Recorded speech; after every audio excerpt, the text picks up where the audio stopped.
So the first thing that we wanted to do when we started the project was to actually just plan exactly where everything was going to go.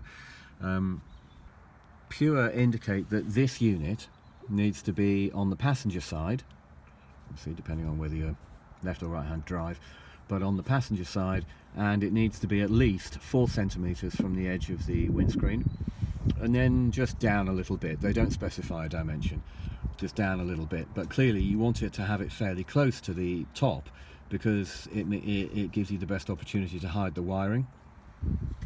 And then the antenna, the aerial, just self-adheres to the windscreen, just running down in a nice straight line from the antenna brain. The wiring is yeah, I'm sorry this doesn't focus too well because of the contrast of the sky, but there are actually effectively 4 connections into this box. Oh, that's better. This one is a 2-element cable, which is the power is the larger part of it, and the other part is the auxiliary feed, which you can plug into the auxiliary socket in your radio, and that gives you the best sound quality. If you don't have an auxiliary port in your car, clearly, where's it gone? Yeah,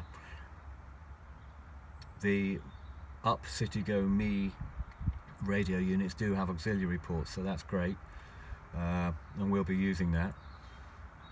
But alternatively, you can program the system to effectively transmit an FM radio station with all the sound on it, and then you just tune your radio into that. That's pretty effective, it works pretty well, but I understand from reviews that the audio quality is maybe not quite so good, so we're going to use the auxiliary port because we've got it. So that's in this cable. Behind, just tucked right above that, you can barely see it, is a grounding cable, which is just a short 6-inch cable with a magnetic end, a little magnetic disc on the end of it, and that sits under the roof trim and just magnetically adheres to the metal of the roof, and that's just a grounding unit.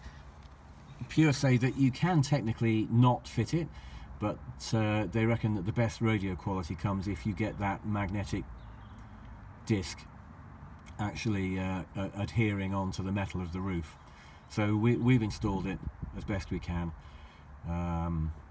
The other cable, the small one here, this is the microphone. So all of these cables are going up into the roof trim. Hold on, let's see if I can improve this image.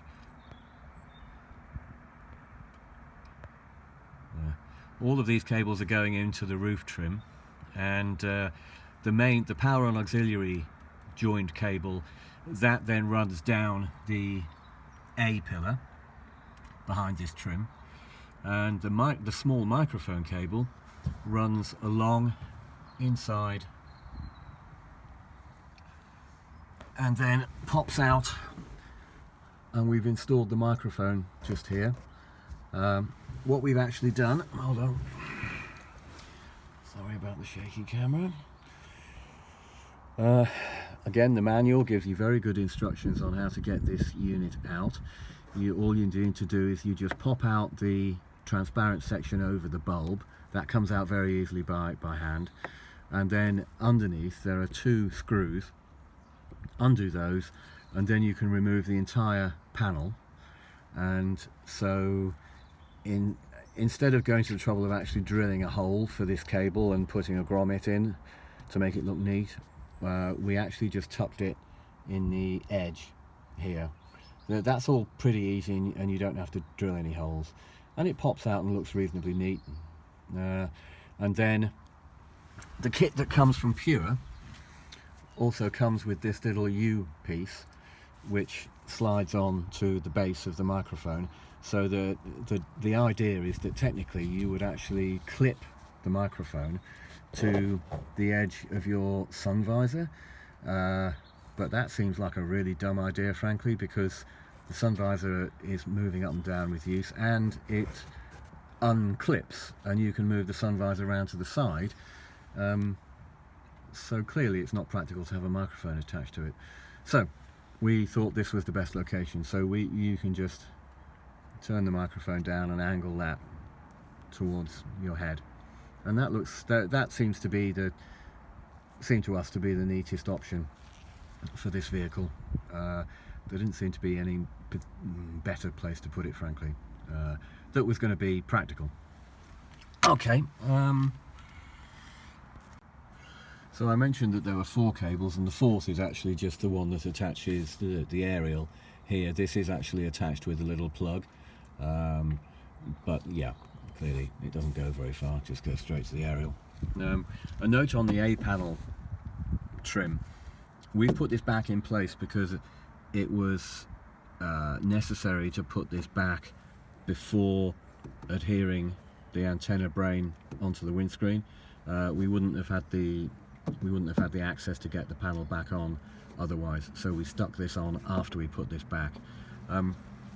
One note on this: this is held in place in 3 places, sort of about there, and there, by metal spring clips, and they are pretty solidly held on to the chassis. So in actual fact, to get this trim panel off, I had to use more force than I would normally like on a piece of plastic, but in fact it came off. But you need to peel back the rubber trim of the door, and then you can just lever away the plastic just enough so that you can see in and see where the metal clip is. And then in fact I had to get a long screwdriver up the edge and just lever directly against the spring clip until it popped out, and it needed much more force than I would have been normally happy with, but it did come off without doing any damage. And as usual, once you've got one off, the other 2 come off much more easily, and then the whole panel just comes out. So this is back in place. The cable is just running down underneath here, and it runs